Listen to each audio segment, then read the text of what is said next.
Yo, what's going on, people? So today we're gonna be looking at this old video. It came out some time ago. I want to say last week or the week before that. It's pretty old at this point, but I haven't seen it yet. I wasn't even aware of it until like Combat Steel from my Discord. He shared the link and I finally looked. So shout outs to Combat Steel. But we're gonna look at this, some new details of Tekken 8. This is IGN with Harada and Michael Murray, and of course this gentleman here.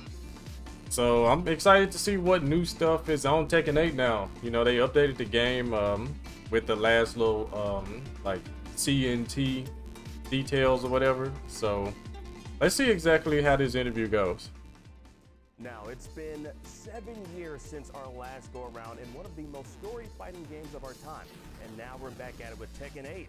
And here to get us all caught up is game director at Bandai Namco, Katsuhiro Harada, and Tekken producer Michael Murray. His name is Akeem.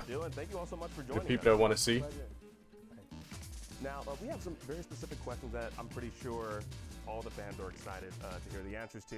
Michael Murray with the combo breaker. My first one here. Got the combo breaker hoodie. Been demoing Tekken 8 to both press and fighting fans, and I wonder what kind of feedback have you been getting about the game, and has that feedback led to any substantial gameplay changes? So we've been demoing the game, like you said, and actually the response was overwhelmingly positive, almost scarily so. You know, we're comparing this to back in the day when we used to do location tests in arcades, and players would have this notebook that they could use to write comments about the game and feedback. And a lot of times, you know, that was very critical because the people who were there were the hardest core of the players in Tekken. So compared to that, yeah, surprisingly good. But there were a few things we noticed, not necessarily from the verbal feedback that they gave, but watching them play the game. We noticed that one of the new mechanics this time around, the heat system, was something that they weren't fully grasping as quickly as we liked. So we thought we wanted to do something to kind of adjust the learning curve there. Quickly as they so liked. they could pick it up Okay. quicker. So there is that, we made some changes with that because of the feedback. Speaking of which, what specific changes have you made regarding the heat system? So about the heat system, in case you're not familiar with it, Awesome King. you know, the main theme of this game this time around is aggressive fighting style. What was that? Of the players. So to kind of emphasize that, we added this new heat state.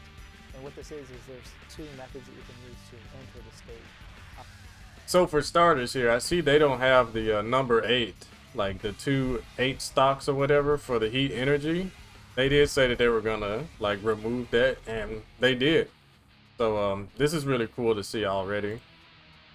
And you can choose to do so by going directly into it using the heat burst, where you just push a button in the state. Or you can, there's certain moves for each character. Okay, heat smash from Leroy. When you hit your opponent with them, it allows you to enter the state as well. Obviously, there's more advantage to hitting your opponent with a heat engager, as the move's called, rather than going directly, because you get more time in the heat state that way. But previously, if you notice on the bottom, the health gauge, Oh wow. where the heat energy is, there used to be kind of like these chains representing almost these stocks. And so, depending on if you had one or two, the things you could do were a little bit different. And it wasn't necessarily that straightforward to the players, so we wanted to streamline it. So we got rid of the heat energy. Wait, am I missing something? The stocks, and just has the, see, if you notice on the bottom, the health gauge, where the heat energy is, there used to be kind of like these chains representing almost these stocks. And so, depending on if you had one or two, the things you could do were a little bit different. And it wasn't necessarily that straightforward to the players. So Wow, you parries the super. So you got rid of the Parries the rage art. and then the stocks, and just has the gauge. So it's much more simplified, and you can also tell. Oh, huge nerf for King. And when you're in the heat state, there's also this kind of very cinematic sequence of attacks of each character is unique to each character, called the heat smash. And so it used to be that the command for this technique was different for each character, but we've also made that just one button.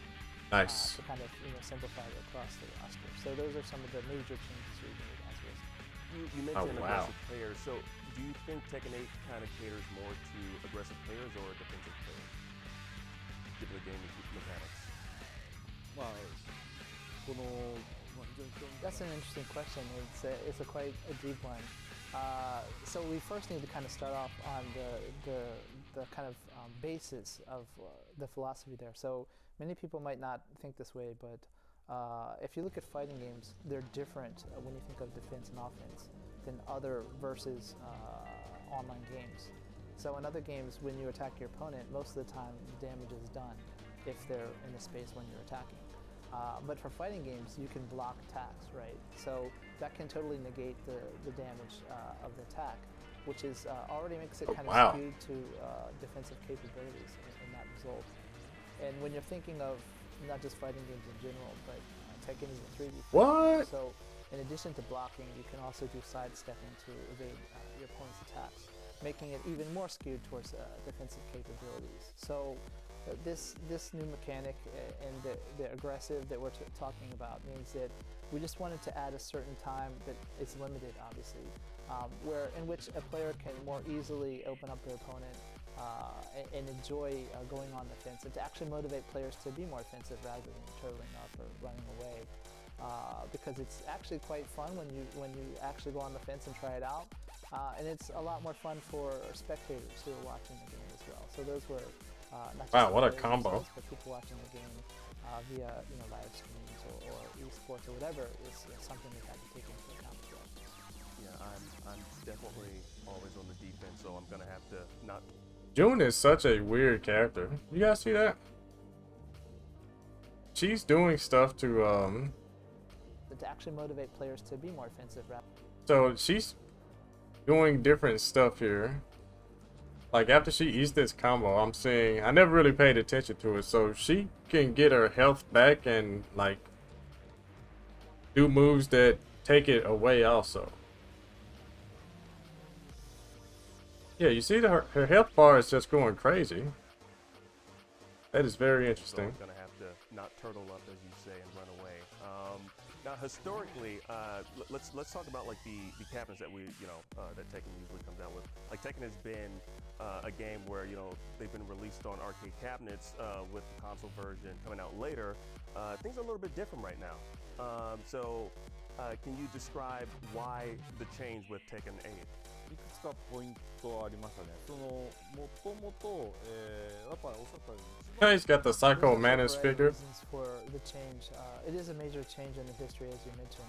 This is the first time we're actually starting off with console, and there were several reasons why we're doing this. One of the major ones, obviously, That's the best. Is just the state of the arcades worldwide.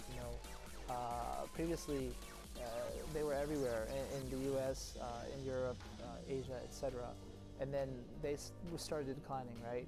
The speed of the decline in the West, the US and Europe, was much faster than that of Asia. So probably much around faster. Tekken 5, which was like 2005 or so, was when we started to see a noticeable difference there. And what happens as a result is when we started to not see arcades anymore in the West, but only in Asia, and we were doing an arcade-only release first and then jump to console. That meant that the players in the West were having to wait for 2 years to get their hands on the game. So the start line for people in Asia and those outside of Asia was different, which wasn't a great thing for many reasons. And then another is just a simple internal matter that since then our company has changed the organization so that the arcade guys are actually a separate company from the console division, which Harada and I are in.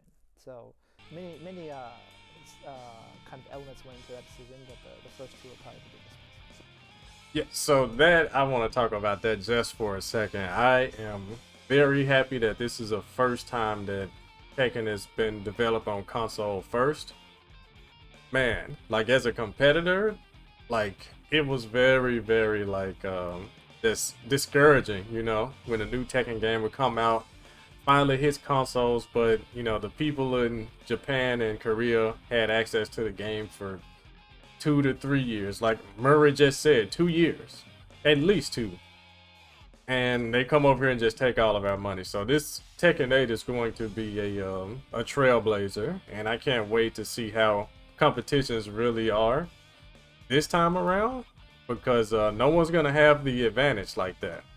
So that's gonna be great to So it see. means that it's ending with Tekken 7, which is the final arcade cabinet, right?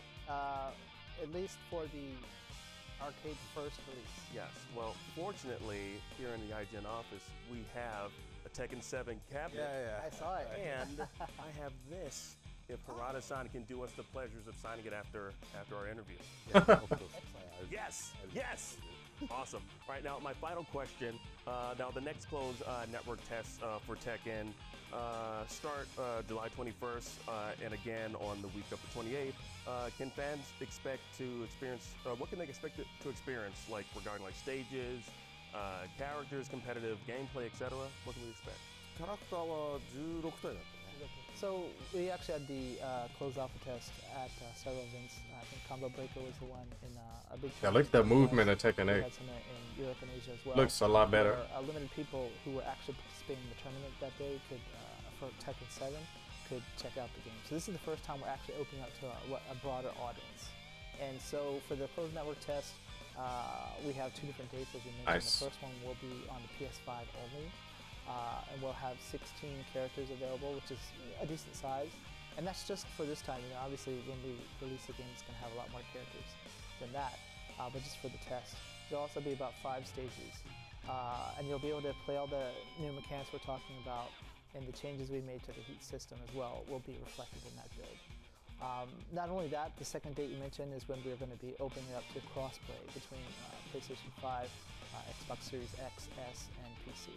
So that'll be something the first time people actually get a chance to check out not just the network play, but crossplay as well. So we're looking forward to that. King looks buff, man. This is really exciting. Harada-san, Michael, I want to thank you both so much.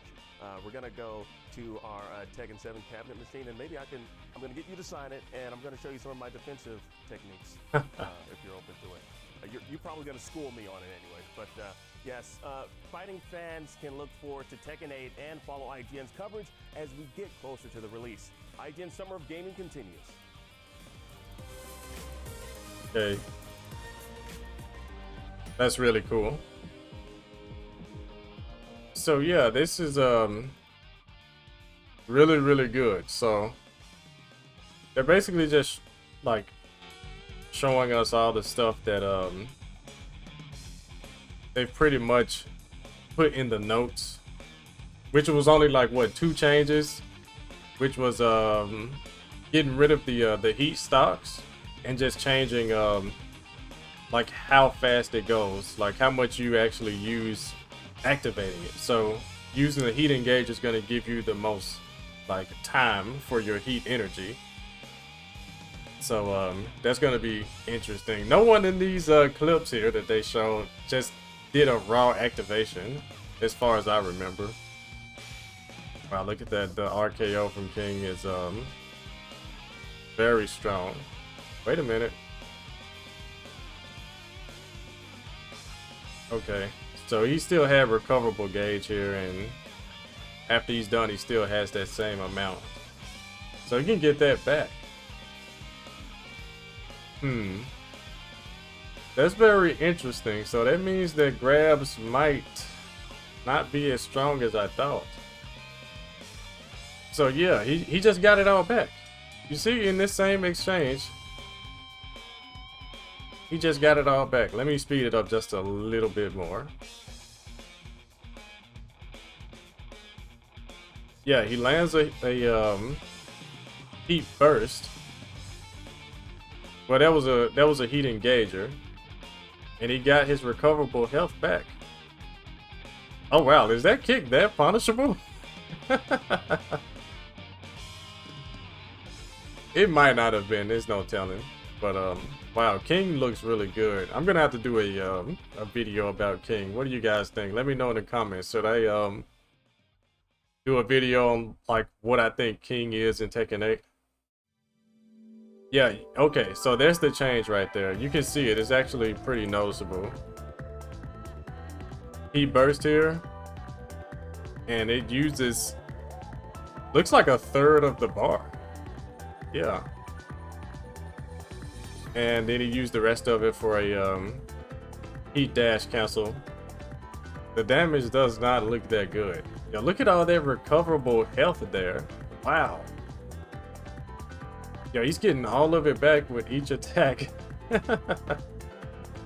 Wow. Yeah, it's gonna really be interesting once the game finally comes out. Like, even the beta. Like, even when the beta comes out, like, it's gonna be real interesting to see how, like, high-level matches really play out. Like, round by round.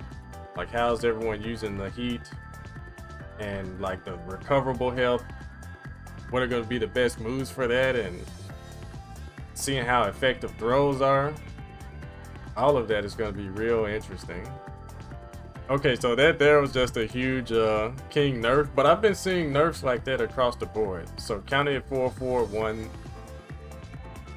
Gives good Oki looks like, but no combo.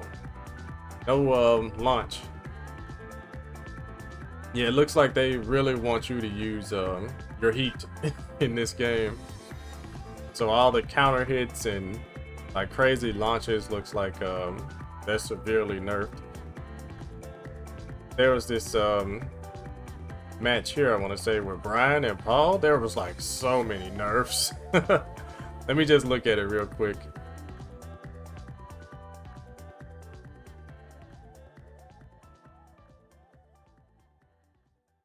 Yeah, Hatchet Kick still does a lot, as it should. But I think this round here was crazy.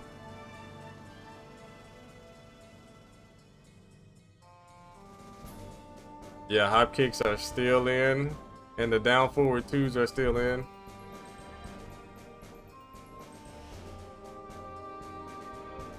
Yeah, I don't know how that's supposed to work, if you can like hold back to back row.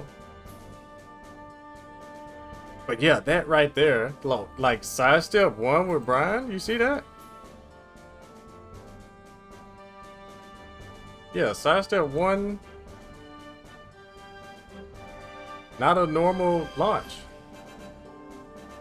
Maybe it'll be used as an actual sidestep attack to evade stuff better. Yo, King with this before the round starts, yo, that is really cool. So that is a new animation for his tackle. I wonder if it's safe now. There used to be a power crush, but it looks like it's a lot faster and it doesn't travel as far. But it is a heat engager. That's really nice. Yeah, King looks really good. Looks really, really good. Down forward 1-2, the new animation. Yeah, we've seen that before. But yeah, guys, yeah, that's pretty much all I've seen from this. They're just showing the changes. You know, the heat energy, the stocks are gone, and they definitely showed the change where like doing a raw heat burst activation uses like a third of the bar, visually a third. Yeah, can't wait to like play the beta. I'm probably gonna get selected for PC if I do it all, because I don't have a PS5. So yeah, I won't be like playing that one. But if something changes, then I'll definitely keep you guys up to date. I hear that they're like giving out VIP codes or something like that, if I'm not mistaken. But we'll see. July, pretty soon. Yeah, next month, guys. Can't wait to play. Can't wait to see everyone else play too. So we can see all the new like King stuff and just Tekken 8 stuff in general. But again, let me know what you guys think in the comments. Hit the like button on this video. Subscribe if you haven't already. I'll be covering more Tekken 8 stuff as it comes. And you guys have a great one. Peace.